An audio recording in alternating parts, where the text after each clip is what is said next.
चलिए आज हम क्वेश्चन नंबर 9 करने वाले हैं। अब क्वेश्चन नंबर 9 में जो गिवन है उसको आप देखिए अच्छे से।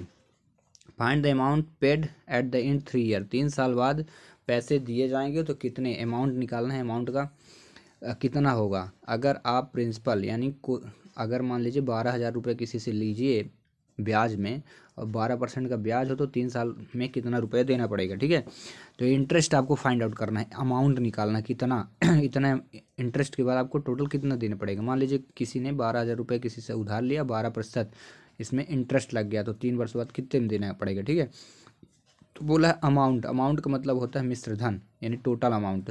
ठीक है, तो इसके लिए फार्मूला होता है, तो ये देखिए यहाँ पे इसको आप फार्मूले बेस पे कहीं पे नोट आउट कर लेना। फार्मूला हुआ amount is equal principal plus simple interest. अब यहाँ सिंपल इंटरेस्ट लिखा है तो सिंपल इंटरेस्ट का भी फार्मूला होता है। तो ये देखिए सिंपल इंटरेस्ट का ये फार्मूला है P into R into T. P का मतलब होता है प्रिंसिपल, आर का मतलब होता है रेट, टी का मतलब होता है टाइम। ठीक है, तो जो भी आपको क्वेश्चन में दिया रहेगा उसको आप देख लेना, उसमें आपको ये सारी चीज़ें दी रहेंगी। देखिए प्रिंसिपल दिया है 1200 रुपये, रेट कितना 12%, टाइम कितना है 3 ईयर का। तो चलिए गिवन लिखते हैं।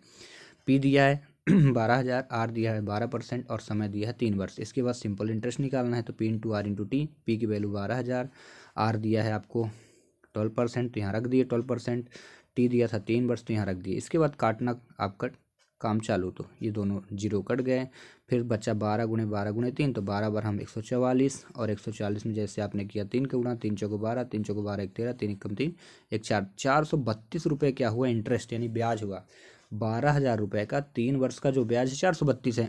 लिया कितना था आपने 12,000 रुपये लिया था, ब्याज कितना बन गया 432, तो टोटल कितना देना पड़ेगा। तो ये अमाउंट निकालेंगे, amount is equal principal plus simple interest, दोनों को जोड़ दीजिए।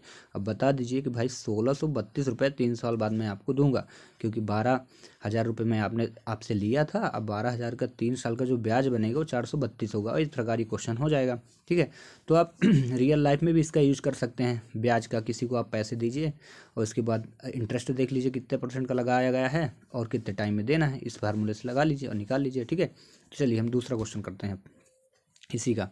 इसमें दूसरे क्वेश्चन में दिया है प्रिंसिपल 7,500 और रेट दिया है 5% का। इस बार 5% का ब्याज लगा, 3 वर्ष टाइम है, तो गिवन लिख लीजिए, सब चीज़ें गिवन में। ठीक है, इसके बाद वही formula simple interest is P into R into T. फिर से 75,000 पी, आर था 5% और टी था 3, तो रखिए 0 से 0 को काटिए, कट गए। 75 का गुणा 5 में करिए, इसके बाद जो भी है 3 से गुणा करिए तो इतना आएगा 11,125 रुपये। ठीक है, इसके बाद क्या करिए, जब इतना आ गया तो आपको निकालना क्या है, आपको पता ही है अमाउंट, अमाउंट इज इक्वल क्या होता है प्रिंसिपल प्लस सिंपल इंटरेस्ट, यानी जितना आपने कर्जा लिया था और जितना आपका ब्याज बना दोनों को जोड़ के बता दीजिए अमाउंट है। अमाउंट को कहते हैं मिश्र धन।